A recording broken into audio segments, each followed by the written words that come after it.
Hey guys, so that necklace you just saw, it has a meaning. A really demonic, suspenseful, terrible, Edgar Allan Poe, I see dead people like meaning.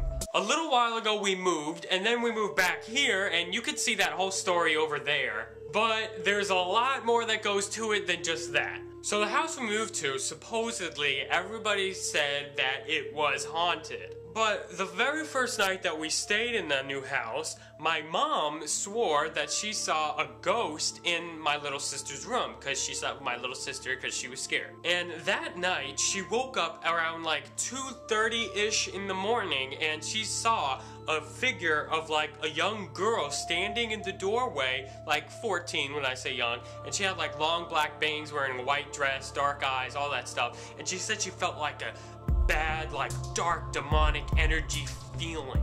And my mom was just totally freaked out. She just laid there the whole night just watching this girl that she'd never seen before in the doorway. So now a couple days went by and my mom didn't say anything to anybody about this because we just moved into the new house and she didn't want anybody to be freaked out. But my brother came to my mom with the same thing that my mom saw the first night. The little girl standing in his doorway. So they decided to go and tell my dad because the both of them had seen her. So he immediately got all like, oh my gosh, you guys are crazy, just stop this nonsense, it's just because you guys want to move back and blah blah blah, it's a new house and all that stuff. And I felt entirely the same way. But then I noticed that my little sister felt like really drawn to her room. She would eat up there, she would stay up there all day, and she had like a bathroom in there so she didn't even leave to go to the bathroom. She was there all the time. And my mom was very suspicious because she knew she saw that girl in her room that night, and so she felt scared and she asked my little sister, what are you doing in there all the time? And my little sister replied with, oh, I'm playing with my new friend that lives with me in my room. And my mom pretty much freaked out when she heard that. She started gently like disconnecting my little sister from her room, like, you know, oh, you want to sleep in my room tonight? And so next thing you know, my little sister was living with my parents in her room. And so by this point, everybody's completely freaked out. So all my siblings, my two brothers, my sister, everybody's sleeping downstairs with my mom and dad, and I'm left alone upstairs by myself. So my dad and I were still on the same side, thinking that it's all fake and they're just creating some kind of stupid story, and so I still wanted to sleep in my own room upstairs. Until one night, I was laying in bed by myself reading my copy of The Catcher in the Rye, and then all of a sudden, the light just turned off. Then it turned back on again, and I heard my little sister's door across the hallway slam.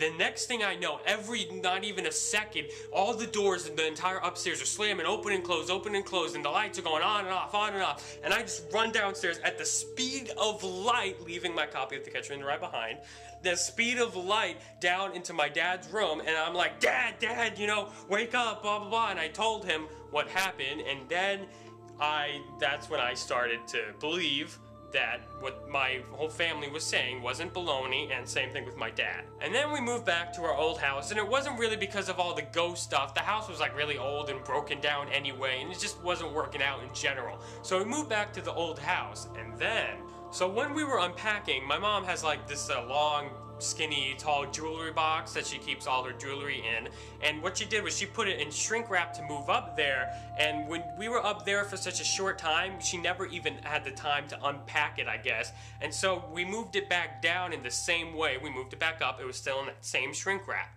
And when we were unpacking here, she opened it, and when she opened one of the drawers, she found this necklace. And I just saw my mother walk out of her room with a pale look on her face, holding a necklace that I had never seen before. She asked my dad, my entire family, all my friends, anyone who's ever even stayed over, what is this? Did you give this to me? Is this yours? Where did it come from?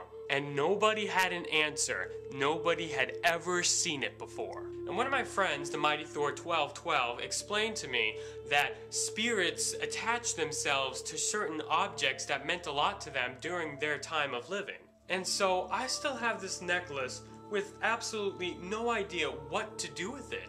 So guys, if you know anything about these kind of things or what you want me to do with it, please tell me. So yeah, thanks for watching, guys. Thanks so much for watching, guys. Remember to subscribe if you haven't already. Give this video a thumbs up if you liked it. Follow me on Twitter, Tumblr at Fur24, and like my Facebook fan page at facebook.com/whatthefur. Thanks for watching, guys.